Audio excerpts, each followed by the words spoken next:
정말 극단적이에요. 빌런입니다. 이번에 리뷰할 브랜드는 빅토리녹스 저니 1884입니다. 저의 주 관심사는 스스로 오랜 역사와 전통을 자랑하는 소위 콧대 높은 클래식 시계 브랜드입니다. 그런데 이제는 단순히 오랜 역사가 흥행을 보장해주는 것 같지는 않아요. 새로운 브랜드들도 무섭게 치고 올라오고 있고 막상 저도 시계를 선택할 때 역사와 전통? 그다지 고려하지 않거든요. 시계를 보면서 그 돈이라는 생각만 들지 않으면 돼요. 손목시계에 가성비라는 단어가 맞는지 모르겠는데 가격 대비 좋은 만듦새를 가진 시계를 원합니다. 처음에는 이 기준의 마지노선이 되게 낮았었는데 시계질을 하면 할수록 올라오게 되더라고요. 최근에 제가 네오빈티지 시계 쪽으로 방향을 틀게 된 것도 시계 가격 오르는 거 이해해요. 그런데 그 정도가 무슨 주식이나 코인 오르는 것처럼 올라버리니까 아예 관심을 끊게 되더라고요. 빅토리녹스는 어떤 시계를 만드는 곳인가 찾아보니까 나무위키에 이렇게 나와 있습니다. 특유의 유광 마감으로 유명하다. 중저가 브랜드면서 고가 브랜드 브라이틀링에 비견되는 수준이다. 마치 브라이틀링의 시계를 한 번도 본 적이 없는 것처럼 적어 놓으셨네요. 브라이틀링이라는 브랜드가 가격 대비해서도 꽤 좋은 퀄리티의 시계를 제공하는 브랜드라 생각하거든요. 그런데 시계를 보고 나니까 어떤 의도로 이렇게 적어 놨는지 어느 정도는 이해가 되더라고요. 여러 범주의 시계 브랜드를 만나보면서 느낀 건 리테일가가 가장 정직하다. 비싼 시계의 퀄리티가 좋고 저렴한 시계의 퀄리티가 안 좋아요. 그리고 대체적으로 이 리테일가에 비례해서 시계 브랜드들의 워치메이킹 능력이 균형적으로 커지는 편입니다. 어떤 시계 브랜드가 무브먼트는 환상적으로 만드는데 시계의 마감은 별로거나 다이얼이 훌륭한데 핸즈가 구리거나 이렇진 않다 이거죠. 그런데 이 브랜드는 아주 극단적인 모습을 보여줘요. 제가 시계의 퀄리티를 이렇게 평가하거든요. 사소한 싱크가 맞는가? 좋은 퀄리티의 소재를 쓰는가? 고급스러운 마감 방식을 사용하는가?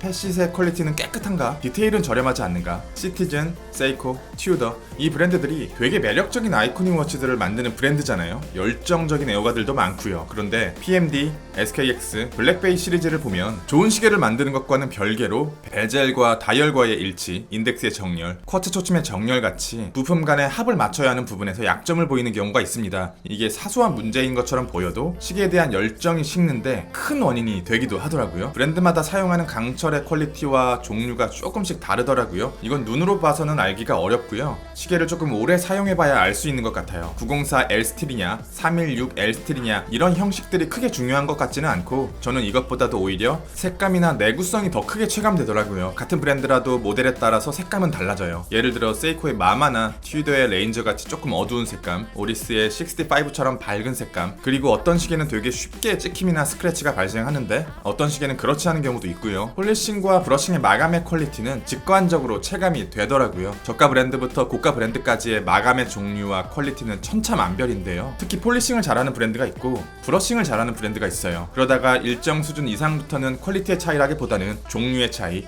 선택권의 차이 정도라고 생각해요. 더 고가의 브랜드가 더 다양하고 더 보기 드문 형태의 마감의 사용 권한을 가지고 있는 게 아닐까. 한국어로 대체할 만한 단어가 마땅치 않네요. 일반적으로 주얼리 계통에서 사용하는 단어 같은데요. 깎인 면 정도로 번역하면 될까요? 보통 젠타 계열의 시계들이 되게 다채로운 펫싯을 갖고 있어요. 단순히 펫싯 하나가 퀄리티를 결정한다기보다는 스틸과 쉐입 그리고 마감의 퀄리티가 함께 묶여서 펫싯의 퀄리티를 끌어올려주는 것 같아요. 글래스, 베젤, 핸즈, 인덱스, 폰트의 퀄리티 이렇게 사소한 디테일들이 모여서 시계 전체의 완성도를 결정하는 것 같습니다. 이 기준들을 하나하나 적용시켜 보겠습니다. 베젤과 인덱스의 싱크는 잘 맞고 퀄리티 역시 깔끔한 편입니다. 그런데 베젤의 클릭감은 조금 가벼운 편이고 초침의 싱크 역시 완벽하지 않아요. 이게 론다 쿼츠 무브먼트의 한계 때문인지 다이얼의 내부를 완벽한 대칭으로 만드는 게 어려운 건지 시계를 조립하는 워치메이커의 실력 때문인지는 저도 잘 모르겠어요. 쿼츠 무브먼트의 초침 정렬의 경우 쿼츠를 전문적으로 제작하는 시티즌의 고가 라인이나 그랜드 세이코 엔트리급 정도는 돼야 맞기 시작하더라고요. 강철의 퀄리티, 그러니까 강철을 다루는 능력 하나만큼은 기존의 시계 브랜드의 생태계를 깨부실 수 있는 수준입니다. 그런데 절대 오해하시면 안 돼요. 강철을 깨끗하게 절삭하고 좋은 마감을 입히는 능력만 가지고 결코 좋은 시계가 만들어지진 않아요. 럭셔리 브랜드나 하이엔드 브랜드들이 지금껏 그 자리를 단디 지키고 있는 건 이런 것들은 기본적으로 갖추고 오랜 기간 애호가들의 눈에 익숙해진 헤리티지를 바탕으로 수려한 케이스 라인과 화려한 기교까지 컬러까지 더해졌기 때문이라고 생각하거든요. 무브먼트는 뭐 넘사고요. 미드 케이스에 적용된 브러싱 마감은 고가의 시계 브랜드의 헤어라인과 굉장히 비슷합니다. 빛을 먹는 브러싱이 아니라 이렇게 빛을 강하게 튕겨내는 브러싱입니다. 316L 스틸을 사용했고 비교적 밝은 색감의 스틸, 그리고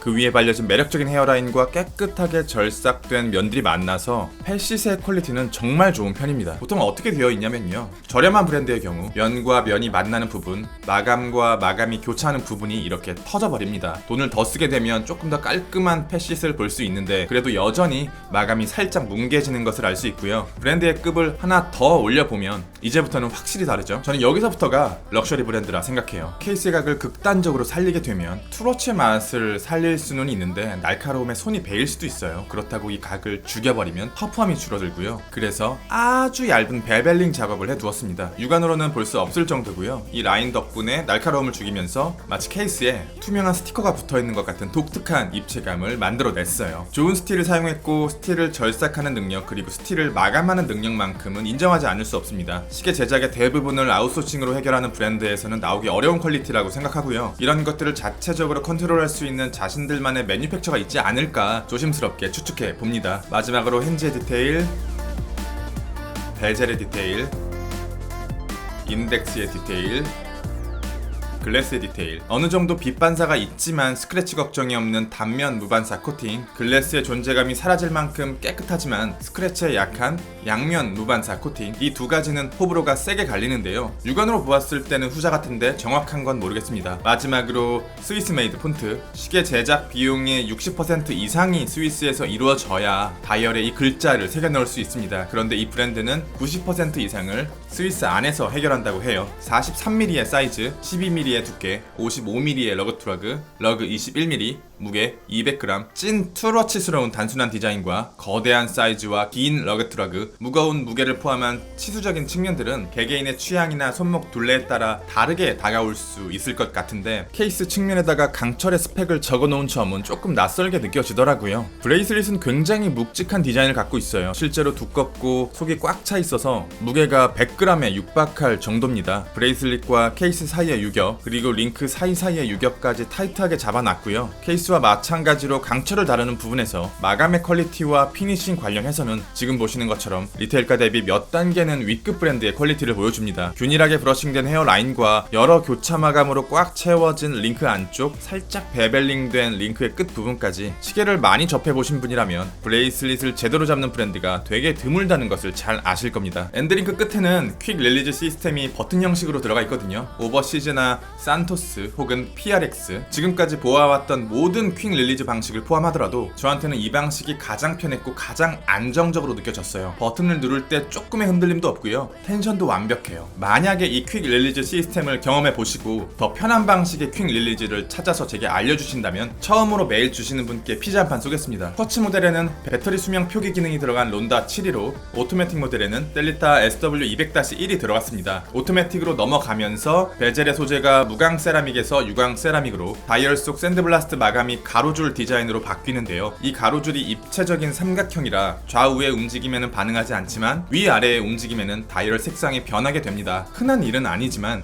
이렇게 기준을 벗어난 퀄리티를 가진 시계를 볼 때마다 왜 수많은 명품 브랜드들이 리스크를 안고 시계 씬으로 넘어오려고 하는지, 기존의 시계 브랜드들이 얼마나 많이 남겨먹는지 알 수 있을 것 같습니다. 만약에 이 정도 수준의 퀄리티를 그대로 유지한 채로 조금 더 가볍고 아이코닉한 디자인에 조금 더 작고 세련된 케이스를 가진 시계를 만들어낸다면 리뷰는 여기까지. 빌런이었습니다. 감사합니다.